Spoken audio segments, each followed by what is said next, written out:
آپا ایک مسکنسیپشن ہے معاشرے میں کہ بعض اوقات یہ سننے میں آتا ہے کہ جب تک میاں بیوی کا تعلق قائم نہیں ہوتا ولیمہ حلال نہیں ہوتا. اس بارے میں بھی تھوڑی، ولیمے کے بارے میں بھی اور اس سلسلے میں بھی تھوڑی وضاحت کرتے ہیں. اصل بات یہ ہے کہ شادی کا کھانا ایک ہی ہے اور وہ کھانا ولیمہ ہے. ہم نے اس کو بارات کا کھانا علیحدہ بنا لیا، ولیمے کا علیحدہ بنا لیا. ٹھیک ہے، بارات کا تو میں نے آپ کو پہلے بتایا تھا کہ بارات کا کوئی تصور اسلام میں نہیں ہے. جی آپا. حضرت عائشہ کی شادی کا ذکر بھی کیا تھا کہ ان کی والدہ ام رومانی نے اللہ کے رسول کے ہاتھ میں انہوں نے پکڑا دیا اور گھر آ گئی. ٹھیک ہے، نہ بارات آئی، نہ بارات والے آئے، نہ کھانے پکے، نہ جہیز گیا. یہ سارے کانسیپٹ جو ہیں یہ ہندو معاشرے کے ہمارے اوپر اثرات ہیں. اب اگلا مسئلہ یہ ہے کہ ایک ہی کھانا ہے شادی کا اور وہ ولیمے کا ہے. اس کے لیے کانسیپٹ یہ ہے کہ میاں بیوی جب مل بیٹھیں، تعلق اپنا کام قائم کر بیٹھیں تو اس کے بعد ایک کھانا ہو جائے. جی ٹھیک ہے. بعض اوقات ایسا ہوتا ہے جن تاریخوں میں شادی طے ہوتی ہے ان تاریخوں میں بچیاں پاک نہیں ہوتی. تو سب سے پہلے تو اس بات کا اہتمام کریں کہ بچیوں سے ذرا یہ پوچھ لیں شادی کی تاریخ طے کرنے سے پہلے کہ بھئی تمہارے ان دنوں میں یہ ایام تو نہیں ہوں گے. نمبر 2، یہ دھیان رکھیں کہ اگر فرض کیا خیال نہیں تھا لیکن ایمرجنسی میں یا ٹینشن میں یا بعض اوقات آگے پیچھے بھی ہو جاتا ہے، معاملہ ہو گیا، اب کیا کریں؟ تو بات یہ ہے کہ میاں بیوی جب مل بیٹھیں گے خلوت میں ایک دوسرے کے ساتھ ان کا تنہائی کا اہتمام ہوگا تو انشاءاللہ یہ جو تنہائی کا اہتمام ہے یہی اس کے قائم مقام ہو جائے گا. صحیح. اس لیے اگر کسی نے تعلقات نہیں بھی قائم کیے تو تنہائی کا اہتمام تو تھا نا.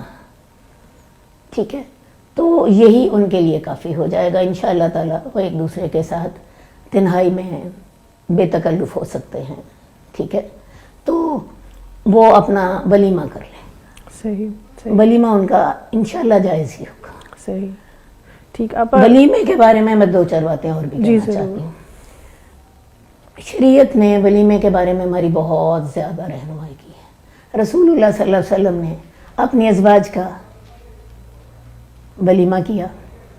حضرت زینب کا ولیمہ آپ نے بہترین کیا. اس میں اس معاشرے کے مطابق بہترین کھانا دیا. آپ نے گوشت اور روٹی دی اور اس میں حضرت ام سلیم رضی اللہ تعالیٰ عنہ نے ایک میٹھا بھی بنایا تھا. اس کا ذکر بھی حدیث میں ملتا ہے. یہ تو حضرت زینب کا ولیمہ ہے. لیکن حضرت صفیہ کا ولیمہ بھی شریعت کا حصہ ہے. حضرت صفیہ جو ہیں یہ غزوہ خیبر کے بعد آپ نے ان سے نکاح کیا. غزوہ خیبر سے واپسی پر راستے میں حضرت ام سلیم نے ان کو رسول اللہ صلی اللہ علیہ وسلم کی خدمت میں پیش کیا. آپ نے ان کے ساتھ رات گزاری اور اگلے دن آپ نے ولیمہ کیا. چونکہ سفر کا موقع تھا، صحابہ کا خرچہ ختم ہو چکا تھا، کھانے پینے کی اشیاء بھی کم تھیں، تو رسول اللہ صلی اللہ علیہ وسلم نے تمام صحابہ سے کہا، ایک چمڑے کا دسترخوان بچھا دیا گیا اور تمام صحابہ سے کہا جو جس کے پاس موجود ہے وہ لے آئے. کوئی ستو لایا، کوئی کھجورے لایا، کوئی پنیر لایا. ان تینوں چیزوں کو ملا کے ایک مکسچر سا بن گیا.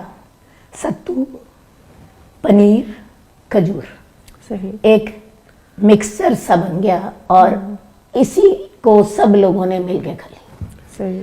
تو لہٰذا ہمارے سامنے ایک ولیمے کا یہ تصور ہمیں مل رہا ہے کہ رسول اللہ صلی اللہ علیہ وسلم نے خود کھانا نہیں دیا، شرکاء اپنا کھانا خود لائے اور وہ کھانا بھی دال روٹی کا تھا. صحیح. سادہ ترین تھا. اور یہ اس وقت کی بات ہے کہ جب غزوہ خیبر میں مسلمانوں کو سب سے پہلی دفعہ اتنا مال ملا کہ انہوں نے اپنے جو انصار سے عطیات وصول کیے تھے مدینہ آنے پر، صحیح. مواخات کے موقع پر، وہ انہوں نے واپس کر دیے. ظاہر ہے یہ حصہ رسول اللہ صلی اللہ علیہ وسلم کو بھی ملا تھا. تو